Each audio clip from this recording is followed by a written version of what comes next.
sachuma cha tsiko, ndidziwe za kumwamba kuti ndilowemo, mbukula ufumu wanu patsamba loyera.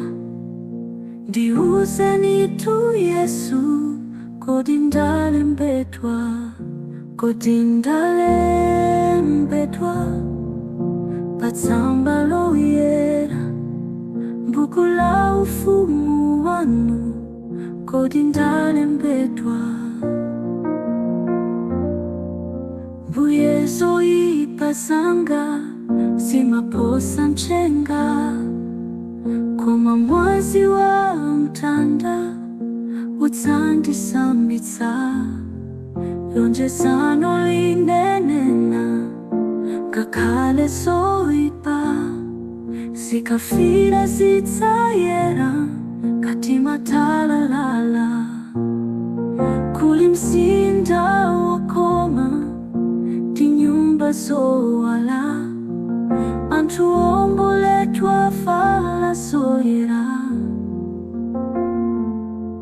Momwe simudzalowa ndi kanthu kodetsa, ndi angelo adika kodi mwalembedwa.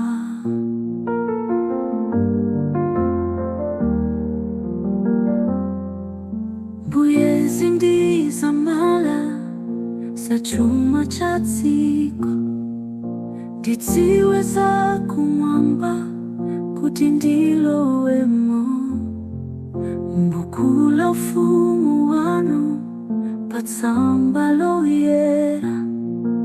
Ndiuzeni tu Yesu, kodi ndalembedwa, kodi ndalembedwa patsamba loyera, mbukula ufumu wanu kodi ndalembedwa,